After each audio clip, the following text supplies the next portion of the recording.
Otep à tous, bien-aimés frères et sœurs. L'attaque de Massila au Burkina Faso a fait beaucoup de bruit. Oui, nous avons perdu quelques hommes, mais pas 100, comme le disaient les journalions de Serge Daniel et sa clique de TV5, Monde, France 24 et les autres. Mais nous avons perdu des hommes. Et on ne connaît pas encore le nombre exact, mais ce n'est pas plus de 100. L'Occident, l'OTAN, la France, Macron a fait beaucoup de bruit là-dessus. Vous savez que Macron met beaucoup de milliards pour la manipulation de l'information actuellement. Parce qu'il pense que c'est à partir de... Il va gagner cette guerre contre nous dans le domaine de l'information. Il se trompe parce que nous sommes déjà là-dedans. Avec seulement ces réseaux sociaux-là. Même si on nous persécute parfois, mais nous y sommes. Et nous sommes en train de mener la guerre. C'est notre arme. Le ministère, le magistère de la parole. Cette attaque-là, elle est particulière.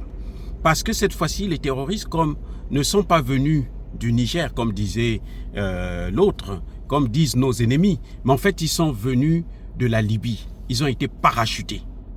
Vous voyez à quel niveau maintenant nous sommes. C'est-à-dire que les Occidentaux prennent des terroristes.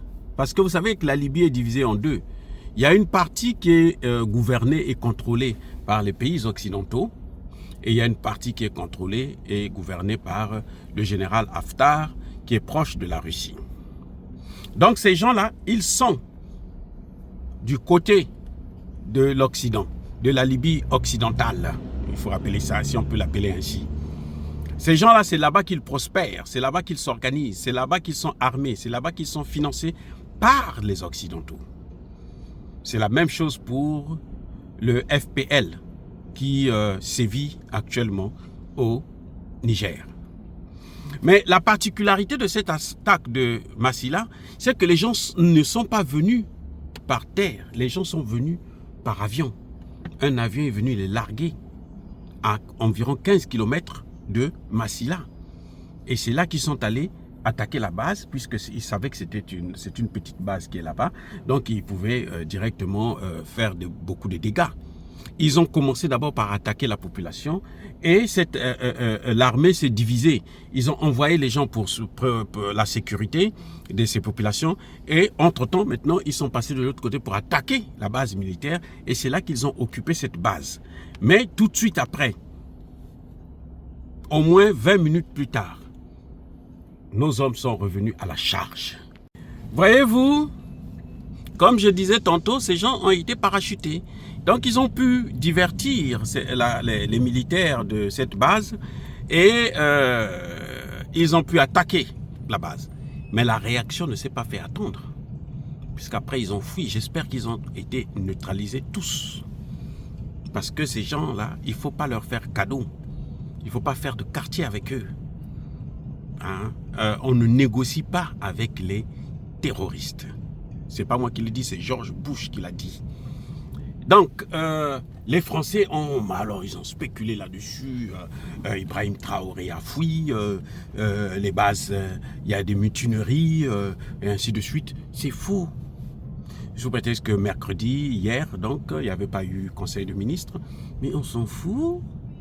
Le conseil des ministres, on le fait quand on veut, quand on est disponible, quand on a décidé ainsi. Ce n'est pas comme chez eux où le conseil des ministres doit avoir lieu tous les mercredis. Nous, on s'en fout, on peut faire le conseil des ministres mercredi, jeudi, vendredi, samedi, dimanche, n'importe quel jour. Et jusqu'à preuve de contraire, le fameux conseil des ministres dont ils pensaient qu'il n'aurait jamais eu lieu, a eu lieu aujourd'hui. C'est jeudi. Eh oui, ce matin, les ministres se sont rencontrés et ont travaillé là-dessus.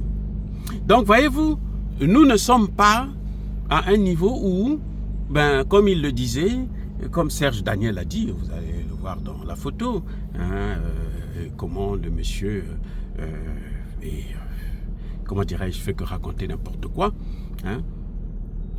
Je peux vous dire que ces journalistes de la France-Afrique sont en perte. perdition. Surtout les Africains comme les Serge Daniel. Le Burkina Faso est en situation de guerre. Comme dans toutes les situations de guerre, il y a parfois des hauts et des bas. Nous allons pleurer nos vaillants soldats qui sont tombés à Massila, mais nous savons que nous gagnons cette guerre et nous la gagnerons automatiquement. On a dit que le Burkina Faso a fait venir des soldats maliens et leurs supplétifs de Wagner.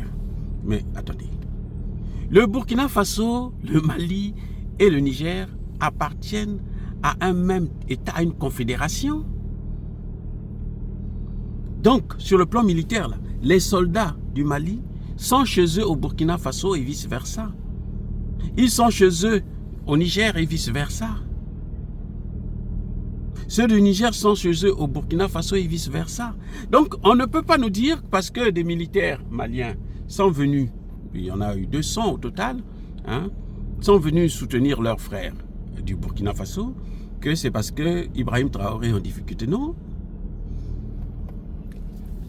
Il faudrait que les panafricanistes sachent que nous sommes en guerre, non pas contre des simples terroristes, mais nous sommes en guerre contre l'OTAN. C'est ce qu'on appelle une guerre par proxy. C'est-à-dire que c'est l'OTAN qui finance et arme ces terroristes-là qui sont en train de nous créer des problèmes dans nos pays, au Sahel. Notre guerre, c'est contre l'OTAN. Mais nous allons gagner cette guerre. Et l'un des facteurs de succès de cette guerre, je le répète encore une fois de plus, c'est le changement de la monnaie. Lorsque nous changerons de monnaie, il y aura une bonne partie, au moins 50% de ces problèmes concernant cette guerre qui seront résolus. Voilà ce que je pense. Et je peux vous garantir, bien-aimés frères et sœurs, nous allons peut-être encore pleurer les nôtres, mais eux, ils vont finir par être éradiqués. Parce que le président Traoré l'a dit, que c'est une guerre sans merci. Nous ne devrons pas leur faire cadeau parce que eux, ils ne nous font pas cadeau. Vous avez vu à Massina, quand ils sont venus, ils ont attaqué d'abord la population. Est-ce que vous avez vu une seule ONG vous dire que la population, ils ont attaqué la population? Non. Les ONG, eux, ils voient seulement une armée qui protège une population et ils critiquent cette armée. En fait, quand vous voyez qu'ils sortent pour dire que la population a été massacrée par l'armée, c'est parce que cette population-là fait partie, ce sont des terroristes en civil. Eh oui, parce que ces terroristes-là, ils se meuvent dans la population pour ne pas être neutralisés. Donc quand ils voient que ça chauffe, ils enlèvent leur tenue, ils jettent leurs armes et puis ils rentrent dans la population. Et ceux-là, quand ils sont neutralisés, soit par la population, soit par l'armée, ce n'est pas un crime de guerre. Non. Parce que ce sont des gens qui sont là pour nous tuer. Alors, à la guerre comme à la guerre, le premier à envoyer la balle gagne la guerre. Donc nos soldats, nous saluons les vaillants soldats du Burkina Faso, du Mali et du Niger, mais aussi ceux